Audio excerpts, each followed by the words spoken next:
y nunca me imaginé una votación de las características. La votación más alta de la historia del Consejo de Medellín habían sido 20.000 votos, esa había sido la votación más alta de la historia, y se había conseguido con una estructura y con una maquinaria política tradicional. Y yo no tengo eso, pues yo soy la única persona de toda mi familia en la historia que está metida en este mundo. Pero es obligarse a leer media horita, así sea media horita. Si usted quiere puede leer más y tiene más tiempo de leer, maravilloso. Pero la media horita, la clave para mí es, desde la autenticidad, mostrarse y tener la expectativa, evidentemente, de que esto pegue. Si no pegue, no construya error. Si no pegue, su tema es otro, ¿cierto? Su mundo es otro. Más soltero que un berraco. Te doy la bienvenida a esta conversación cotidiana pero muy profunda para entender al ser humano detrás de las marcas. Una conversación con políticos para hablar de todo, menos de política. Bueno, porque ustedes lo pidieron, está aquí con nosotros nada más y nada menos que Andrés Felipe Tobón Villada. Ahí le contaba él off the record que varias personas me han dicho que converse con él y quieren saber un poco de su historia y conocerlo. ¿Quién es Andrés detrás de su marca política, detrás de ese concejal tan votado, detrás de esa persona política que ha sido pues de tanta importancia en Medellín, yo creo que en los últimos años? Pero aquí queremos contar y que nos cuentes, Andrés, como esos sentimientos detrás de la campaña, detrás del gobierno, un poco más de tu vida personal. Y bueno, que tengas como la confianza de presentarnos quién es Andrés Tobón detrás de la marca. Bienvenido y muchísimas gracias por estar aquí con nosotros.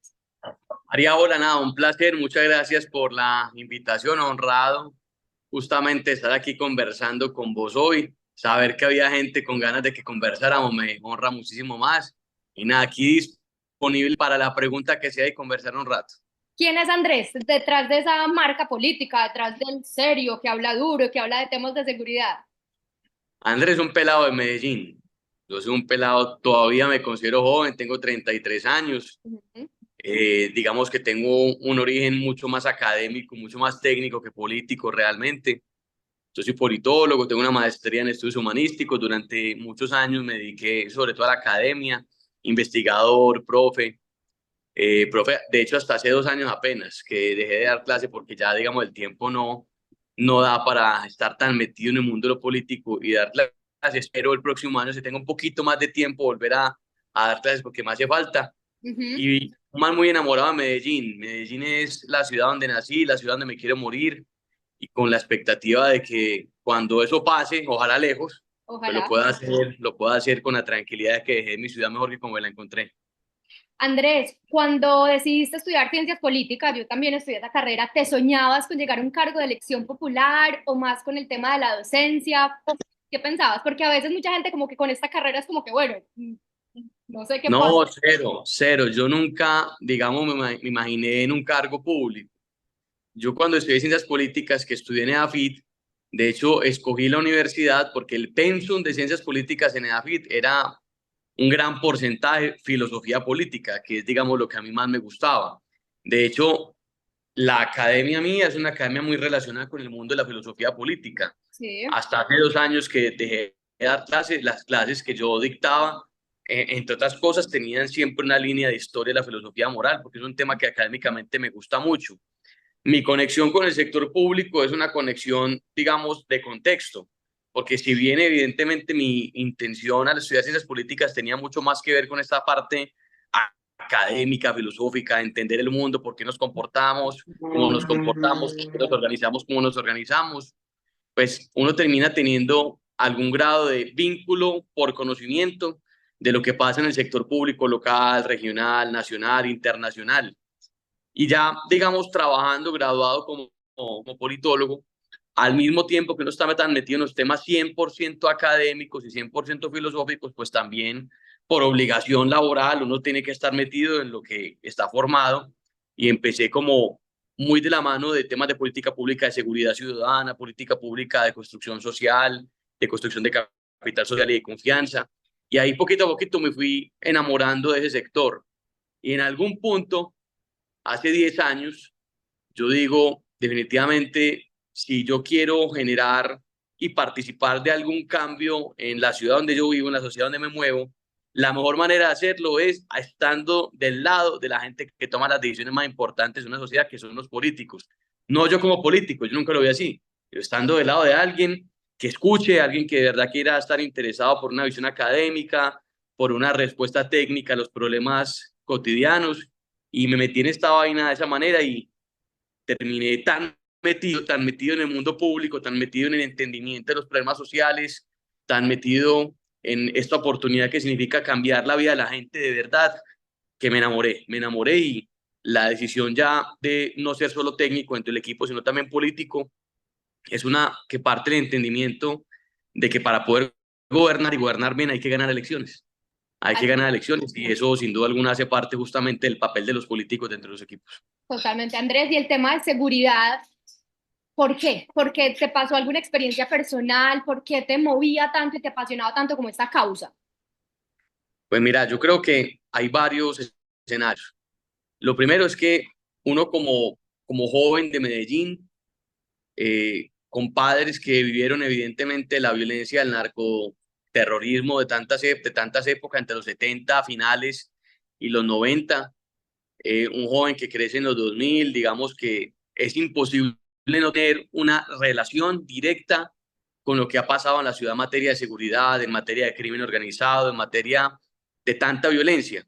Y adicional, digamos, a esa conexión que por naturaleza tenemos todos los habitantes de Medellín, la relación permanente con lo público, de entender lo público, de entender los problemas sociales y también la pregunta de por qué nos comportamos como nos comportamos y nos organizamos como nos organizamos, pues evidentemente la pregunta por el mal, la pregunta por qué hacen esto es una pregunta que siempre estuvo como en mi carrera. Y al mismo tiempo que pasaba como esta condición de la pregunta filosófica y política, hay una condición muy particular y es que en algún momento de la carrera profesional, pues en mi familia hubo unas circunstancias económicas muy complicadas. A mí me iba a tocar retirarme de la universidad, de hecho no tenía con qué pagar el semestre. La universidad me becó, yo tengo un agradecimiento muy grande con EDAFIT porque de tercer semestre me becaron y al mismo tiempo que me becaron para yo poder ir a estudiar, me contrataron como monitor del que era en ese momento decano de Ciencias y Humanidades. Y yo con eso pues me mandé a la universidad, la fotocopia, lo que fuera necesario, los pasajes para lo que fuera necesario. Y esa persona es Jorge Giraldo. Jorge Giraldo fue el decano hasta hace unos años y Jorge era la persona o de las personas más importantes en temas de análisis de seguridad ciudadana en Colombia. Experto en Medellín, pero en Colombia también una gran referencia. Y pues ahí de la mano de Jorge, con las preguntas que tenía y trabajando todos los días en estos temas, pues uno termina, digamos, enamorándose sin duda alguna. Y ya en la oportunidad de estar en el día, yo no arranqué como secretario de seguridad, yo arranqué como subsecretario de gobierno y convivencia, que es un tema que a mí me encanta, que hacía parte de la Secretaría de Seguridad. Ya cuando entro en temas de seguridad fue como la oportunidad de, bueno, todo esto que tenemos en conocimiento técnico hay que aplicarlo en conocimiento práctico y lo hicimos. Perfecto, Andrés. Esa cifra que sacaste del consejo, ¿la tenés en la cabeza? El número de votos. Y claro, Tatuado. ese es un número que no puedo olvidar porque significa una responsabilidad muy grande, muy grande. Son 43.794 votos. ¿Te la esperabas? No, cero, cero, cero. Mira, yo, como te dije ahorita, mi decisión de hacer parte del mundo político electoral es una decisión muy reciente. Pues yo llevo 10 años en el mundo político, en el mundo público, pero siempre fui el técnico o uno de los técnicos dentro del equipo, ¿cierto? A mí me entregan dentro del equipo, siempre me entregaron chicharrones, ¿cierto? Gobierno local y convivencia es un espacio que yo amo con todo mi corazón, pero que es un espacio complejo de ciudad, es el espacio que recibe todos los problemas concretos y, digamos, difíciles, estructurales de la ciudad. Problemas entre vecinos, violencia intrafamiliar, en su momento abuso sexual a menores, abandono de adultos mayores, un tema muy robusto de ciudad y fue un espacio que yo escogí, el equipo y bueno, hágale y encárguese de esto y luego la Secretaría de Seguridad y luego en campaña todo el tema de gerencia electoral. Siempre he tenido como una posición muy política dentro del equipo, muy técnica dentro del equipo y ahorita que ya, digamos, por las condiciones que atravesó Medellín en los últimos 4 años, entendí la necesidad no solamente de ser técnico, sino de meter en lo político para ganar elecciones y gobernar bien.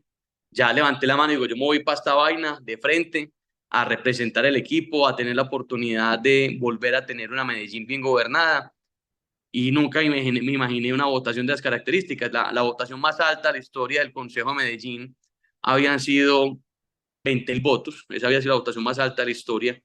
y se había conseguido con una estructura y con una maquinaria política tradicional. Y yo no tengo eso, pues yo soy la única persona de toda mi familia en la historia que está metida en este mundo. Yo no tengo ni herencia política, ni tíos políticos, ni tías políticas, ni padrinos de ningún tipo. Yo soy un pelado de Medellín que metió en esta vaina y que terminó en esta vaina. Entonces, cuando ocurrió esa votación, que es una votación que le agradezco profundamente a la gente de Medellín pues porque creyeron, porque se conectaron con nosotros y porque ese día decidieron marcar Creemos dos, para mí fue una sorpresa muy grande. Yo admito que esa noche lloré mucho desde la felicidad, pero también entendiendo el grado de responsabilidad que evidentemente asumíamos al tener ahorita la obligación de recuperar la confianza de la gente de Medellín. ¿Cuál era como la meta? Siempre se sabe que en una campaña uno dice, vamos a apuntarle a esto para entrar. No, yo esperaba sinceramente en los cálculos como de proyección, porque como yo fui precandidato a la alcaldía, hicieron algunos sondeos de precandidato a la alcaldía y yo me di cuenta en esos sondeos que teníamos un nivel de reconocimiento alto en Medellín, que para mí fue una sorpresa muy interesante, un nivel de reconocimiento mucho más alto que mucha gente que había sido política toda la vida en Medellín, que es un asunto muy vinculado a los temas de seguridad que son tan importantes para la ciudad, pero también con un tema de redes sociales, con un tema de marca, de lo que es uno digamos, en redes y como la gente lo percibe, el trabajo en territorio. Y a mí me daba, pues, como en mis cuentas alegrísimas, 15.000 votos y me daba una pena gigantesca cuando me preguntaban y que yo decía 15.000 y la gente me decía, uy, 15.000 es mucho voto y yo sí, pero es más o menos lo que yo quisiera como meta. Y pues ese día de elecciones quedamos como por el 50% y ya habíamos pasado esos 15.000. Yo no podía creer lo que estábamos viendo y lo que el equipo había logrado. Increíble, de verdad que felicitaciones el fenómeno de Creemos es absoluto, pues sí es histórico. Hablemos un poquito de esa campaña. ¿Cuáles eran tus miedos más grandes y lo más difícil? Que se levantaba el Andrés, ser humano, con sueño, con el cansancio. ¿Qué fue lo más difícil de tu campaña? Lo más difícil era sin duda alguna, escuchar lo que estaba viviendo cada barrio y cada persona en Medellín. Mira, yo cuando decidí meterme ya como político y no solamente como técnico que tenía contando, lo hice sobre todo por el dolor de ver lo que estaba pasando en la ciudad, ¿cierto? Lo que produce un mal gobierno, lo que produce un mal gobierno. Y digamos que lo mío más que una estrategia de campaña es algo que fue una decisión desde que hice parte de lo público. Los problemas están en la calle con la gente. Si el Estado quiere resolverlos, tiene que entender cómo son los problemas y los que mejor los conocen son la gente de los barrios, la gente que los vive. Y mi campaña fue eso, mi campaña fue caminar Medellín, hablar con la gente, entender qué estaba pasando, denunciar lo que estaba pasando.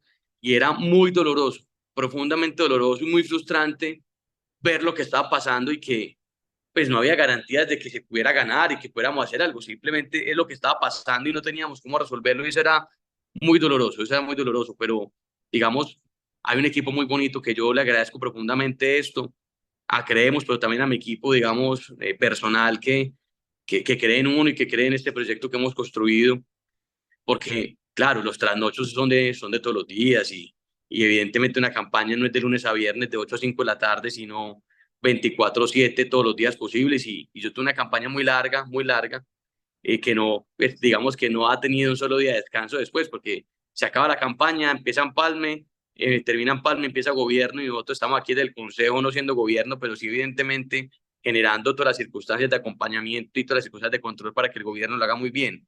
Entonces a mí eso nunca me ha generado como preocupación. Yo soy un adicto al trabajo, María, adicto. Eso lo reconozco, yo sé que no es bueno, la gente cada que dice que es workaholic dice eso como si fuera algo bueno, yo sé que es un problema. Mis amigos no me ven mucho, me reclaman mucho, mi familia lo mismo, pero yo siempre he dicho que quien hace parte de lo público tiene que entender que lo público no es un trabajo común y corriente y que cuando uno lo eligen para estar en un escenario público, uno tiene que entender que las elecciones obedecen a escenarios temporales que no son eternos y que cuando estamos en escenarios temporales que no son eternos, nuestra obligación es la permanencia. Si nos eligieron para 4 años, no es para 4 años solamente de lunes a viernes de 8 a 5 de la tarde, sino para 4 años todos los días 24/7. Si un amigo cercano, alguien que quieres mucho y que te ve como maestro y como ejemplo, te pidiera algunos consejos porque se quiere lanzar y algún día quiere llegar a ser un político como tú y obtener esas resultados en las urnas, ¿qué le recomendarías? Yendo desde cuánto tiempo antes tiene que empezar como a cuajar el asunto y como algunos tips bien claves para estas personas. Lo primero es que sea auténtico. Eso es lo primero, lo más importante siempre. La construcción de una marca en lo público, en lo político, no puede considerarse ni pensarse como si se tratara de un producto de marketing más.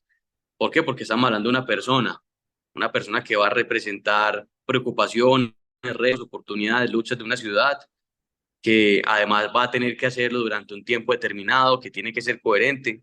Y cuando esa construcción de esa marca no es auténtica, le va a quedar imposible a esa persona cumplir y le va a quedar imposible a esa persona después de los votos seguir siendo el que es, porque un rol eh, actoral dura un tiempo, ¿cierto? Pero si la persona eh, no tiene la autenticidad de ese supuesto rol que le construyeron, se va a derrumbar todo. Lo primero, lo más importante es que lo que va a mostrar, lo que va a construir sea desde lo que es usted de verdad, de su pura autenticidad, sin Andrés, construir tradicional. antes de que pasemos al segundo punto, porque si me dices que lo primero hay más, esa construcción de marca y esa como explotar desde la autenticidad, contarnos un poquito cómo es el proceso, o sea, es porque tú lo que dices no es construir un personaje, pero es qué, es darse cuenta de cuáles son tus atributos y potenciarlos, contarnos un poco cómo fue ese proceso tuyo de construcción de marca y cómo describirías a esa marca que yo creo que no se construye, sino que se reconoce y se pule. Sí, yo creo que sobre todo eso que mencionaste, Mariana, de verdad. Eh, el asunto no es sentarse a definir entonces qué queremos que la gente o qué quiere la gente, ¿cierto? Que es casi siempre la pregunta cuando estamos en un escenario de marketing. Sino es, hey, mira, ¿qué es lo que tenés en este momento? Tu trayectoria, tu trabajo, tu manera de hacer, de trabajar, de decir las cosas, que puede generar efectivamente una recordación permanente, que puede generar una conexión permanente. Y sobre eso, evidentemente, fortalecer lo que ya sos, ¿cierto? Nosotros que veíamos que nos agradecían, por supuesto, el trabajo en materia de seguridad ciudadana, que es un trabajo auténtico, que nos agradecían la naturaleza de estar en la calle, de reconocer los problemas, de declararlos, de explicarlos, que hace parte de alguna manera, digamos, del espíritu del profesor, ¿cierto? Que es una condición que quienes hemos estado en la academia y nos gusta este mundo de la docencia y nos gusta la investigación, pues de entrada la tenemos, ¿cierto? A nosotros nos gusta entender los problemas. A mí me encanta no solamente entender los problemas per se, sino para resolverlo. Entonces también que tuviéramos la oportunidad de no solamente mostrar siempre el problema, sino también y cuál es el camino para la solución. Y así poco a poco, digamos, simplemente se fue direccionando, se fue construyendo la comunicación de lo que es uno como funcionario y lo que es uno como persona. Mira que yo todo lo que comunico no solamente es sobre política, no solamente sobre problemas, no solamente sobre soluciones, no solamente sobre gestión pública, sino sobre una condición básica que está antes del político y es la condición de que yo soy un pelado de Medellín, ¿cierto? Que sale a comer y que hay unos lugares de mis muy bacanos que me gusta que la gente sepa que existen porque a mí me gustan, que va a cine y que le gusta contar las cosas que ve en cine, que va a conciertos porque le gusta mucho la música y le gusta mucho los conciertos y le gusta que la gente de Medellín también entienda que esto exista, que le gusta la Feria de las Flores y entonces le cuenta a la gente de Medellín que lo que más le gusta es la Feria de las Flores. ¿Por qué? Porque es como la comunicación de lo que somos y si eso conecta con la gente, pues bienaventurado uno también, porque puede no funcionar, que también está ahí el asunto. Eh, la clave para mí es, desde la autenticidad, mostrarse y tener la expectativa, evidentemente, de que esto pegue. Si no pegue, no construya error. Si no pegue, su tema es otro, ¿cierto? Su mundo es otro.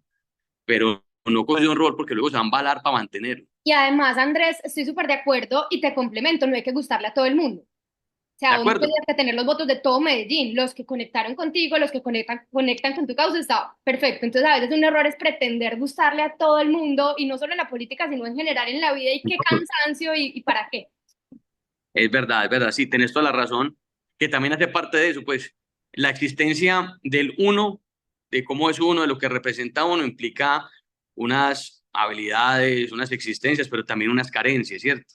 Unos temas en los que no soy experto, unos temas en los que no tengo gran conocimiento, unos temas que no me gustan, unos escenarios en los que no me siento cómodo, ¿cierto? Y todo eso hace parte de la persona. Yo solamente, digamos, trabajo evidentemente y comunico aquellos escenarios que hacen parte de lo que yo soy, digamos, en el escenario político. Ya en el escenario, digamos, de representación en el que estamos nosotros, el tema cambia y uno tiene que tener ese entendimiento. Una cosa es el proceso político-electoral en el que uno le hace un esfuerzo a los temas que uno representa, que más le gustan, a los cuales le da prioridad, pero ya cuando pasa al escenario público, uno tiene que entender que no solamente representa lo que uno le gusta, no solamente representa a la gente por la que uno votó, sino que uno representa a todo Medellín, a toda una sociedad. Y también entonces nos vemos en la obligación ya de entendernos evidentemente como un colectivo de ciudad que representamos y sobre el cual tenemos que trabajar todos y absolutamente todos los temas. Perfecto. Entonces, chuleado, súper claro el punto uno que decías que es como una marca muy consciente y muy auténtica. ¿Y qué más? ¿Cuál otro crees que fue como el otro secreto para que le dirías a alguien como de consejo? Hay unos temas ya, digamos, muy de procedimiento, ¿cierto? Primero que usted sepa qué es lo que hay que hacer, que usted tenga un plan básico, ¿cierto? Usted tiene que tener un plan de agenda, tiene que tener un plan de cómo se va a mover, de cómo va a ir de un territorio a otro, de cómo va a estar en una parte, cómo va a estar en la otra, qué equipo de trabajo necesita. Uno no llega como político nunca solo a ninguna parte. El que diga eso no solamente está mintiendo, está desconociendo el trabajo de mucha gente que evidentemente también está enamorada de este mundo y que a lo mejor no tiene la intención de ser candidato, pero que quiere hacer parte del mundo público, que quiere hacer parte de las soluciones públicas y que tiene unas habilidades diferentes a la de ser candidato. Y para que ese plan se materialice, tiene que haber un elemento sustancial, que es el elemento de disciplina. La disciplina es un asunto muy importante en todos los escenarios de la vida y es muy importante en un escenario de carácter político. Si usted tiene un plan muy bien definido, si usted ya tiene claro qué es lo que quiere, para dónde va, si usted tiene claro cuál es su equipo, pero si un día se levanta triste o aburrido, o le da pereza a una reunión, o le da pereza hablar de un tema o de estar en un espacio en el que te van a contar unas problemáticas, unas propuestas, vas a perder una oportunidad muy grande porque el escenario que se pierde no es la reunión, sino una oportunidad de confianza que perdiste. Siempre se pierde. La confianza es un atributo social muy difícil de construir, muy difícil, pero que una vez se construye y se logra mantener es lo más valioso que uno tiene siempre, siempre en materia personal, en materia social y también en materia política. No hay nada más valioso que la confianza. Y la confianza requiere de mucha disciplina, de mucha coherencia y de mucha autenticidad. Perfecto, me encantó esa respuesta. Andrés, entonces llegas al consejo y ¿qué? Expectativa versus realidad y aquí te complemento como la pregunta, o sea, ¿crees en la buena política? ¿Y crees que todo lo que uno cree que puede hacer? Porque es que, por ejemplo, yo estudié también ciencias políticas y muchos profesores me decían, intenté estar en un cargo público y como que me choqué con la realidad y prefiero volverme para las aulas porque uno tiene muy buenas ideas en la cabeza, pero no todo se puede ejecutar como uno quisiera. Sí, mira, yo he estado en el escenario público ejecutivo, ¿cierto? Yo pues, estuve subsecretario de Gobierno, secretario de Seguridad de Medellín, fui director de Seguridad Ciudadana en el Ministerio del Interior, he trabajado como asesor del proceso de transformación de la Policía Nacional. Yo conozco, digamos, el Ejecutivo muy bien. Este escenario yo no lo conocía también, ¿cierto? Yo lo conocía desde la barrera, ¿cierto? Evidentemente uno como secretario, como subsecretario tiene una relación permanente con el Consejo porque el Consejo hace control político, pero digamos el conocimiento del día a día es un conocimiento que solamente se adquiere trabajando en este tipo de espacios. El Consejo tiene una particularidad muy diferente al Ejecutivo y es que el Consejo no se encarga de ejecutar, el Consejo no hace, el Consejo no pavimenta calles, el Consejo no construye colegios, el Consejo no ejecuta programas sociales, el Consejo no ejecuta parceros, no ejecuta todo el proceso de atención a población migrante, no lo ejecuta. Lo que hace el Consejo tiene dos componentes muy importantes. El primero es acompañamiento, ¿cierto? El Consejo no solamente es para barbaridad y para decir que no están haciendo las cosas bien, el Consejo evidentemente está compuesto por personas que tienen expertise en diferentes temas y que en su calidad evidentemente de representantes de la gente de Medellín tienen casi que una obligación de carácter ético de levantar la mano y decir, hey, yo les recomiendo que este modelo que están aplicando lo apliquen de esta manera, que esta visión que están mostrando a lo mejor está equivocada, les recomiendo que miren estas tres visiones que son más adecuadas. Y eso implica evidentemente un proceso mucho más técnico. El consejo tiene que ser un espacio mucho más técnico que lo obligue, por supuesto, al concejal, a su equipo, a la corporación en su conjunto, dar la oportunidad de tener debates realmente muy técnicos. Y el segundo elemento es el control político. La gente a veces se le pierde de vista la importancia de este tipo de corporaciones justamente porque no ejecutan. Y yo siempre elaboro como la misma reflexión, ¿en qué otro lugar del mundo entero hay 21 personas que representan sectores tan diversos de Medellín, hablando todos los días, de manera conjunta, en debates sobre absolutamente todos los temas que involucran a la gente de Medellín.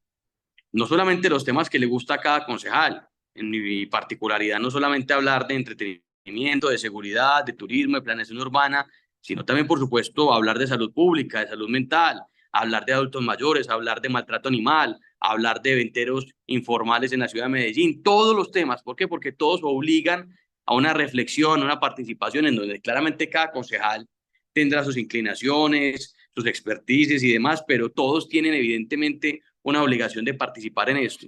Ese valor dialéctico es profundamente importante en la democracia, porque permite evidentemente nutrir técnica y dialécticamente a quien está ejecutando.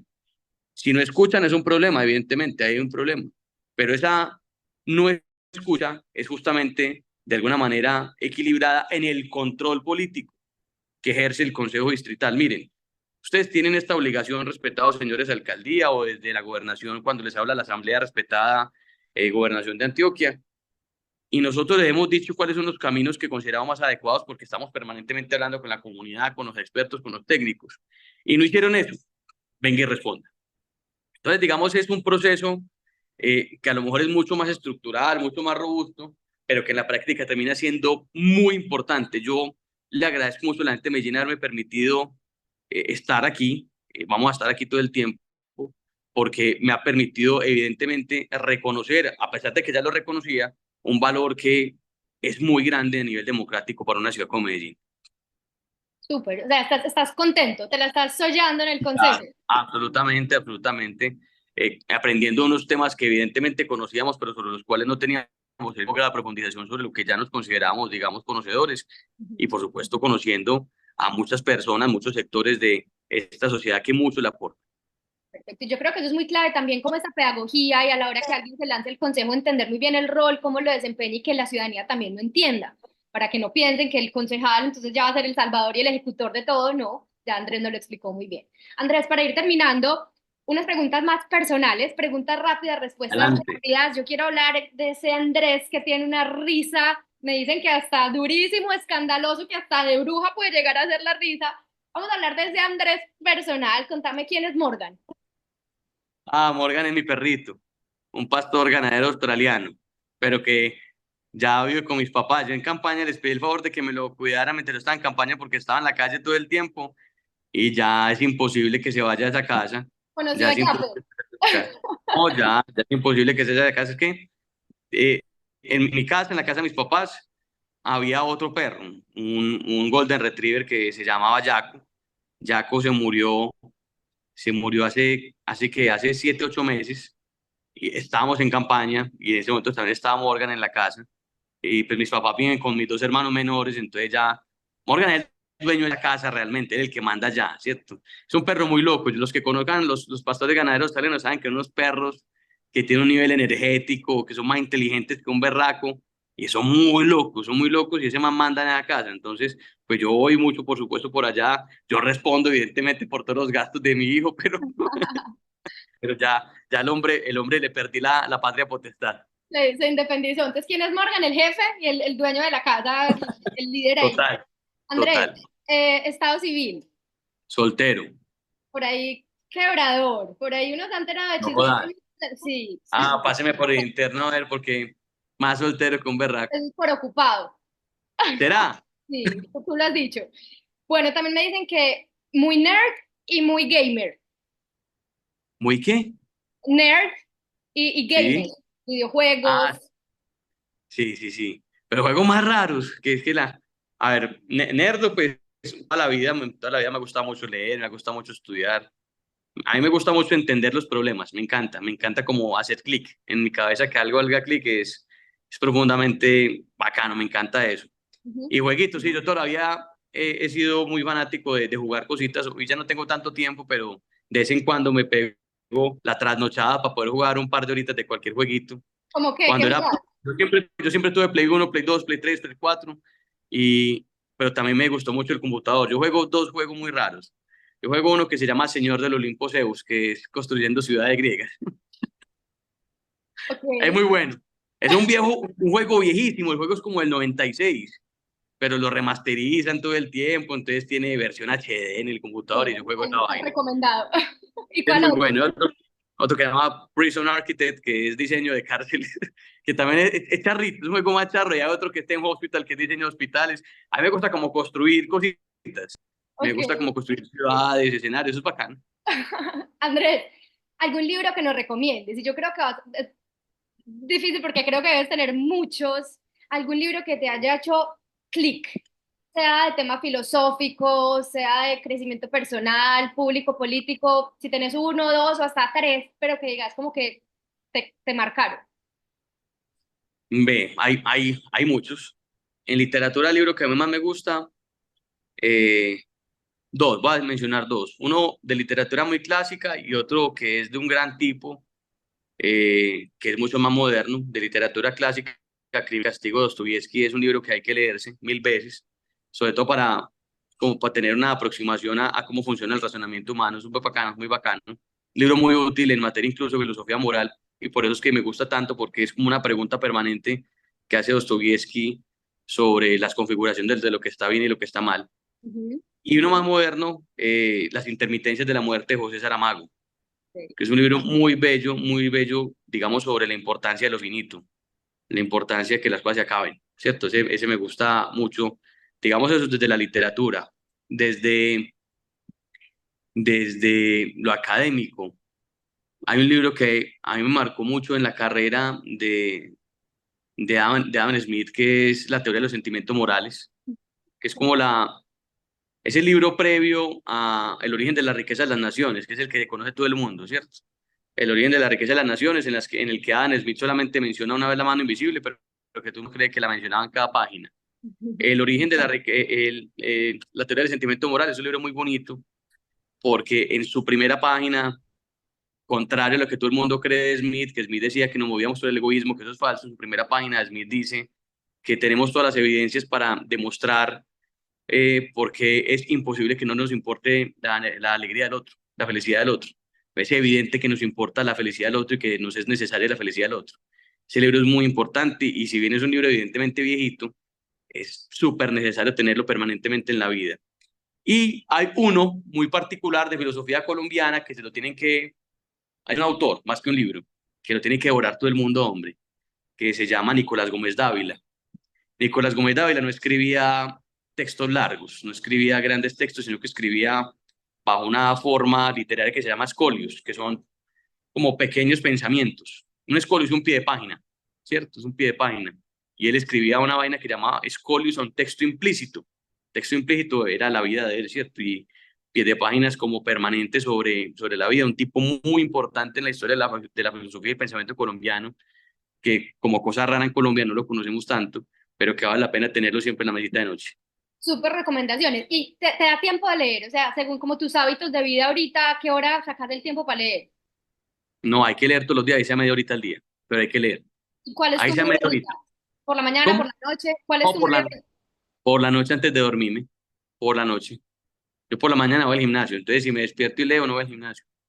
Listo. Ahí la cosa es que de pronto uno empieza a asociar, como cuando yo leo de noche antes de dormir, empieza uno como que lee un renglón y Pero es obligarse a leer media horita, ahí sea media horita. Si usted quiere puede leer más y tiene más tiempo de leer, maravilloso. Pero la media horita, en vez que de hacer solamente me dio en para el leer, celular. lea.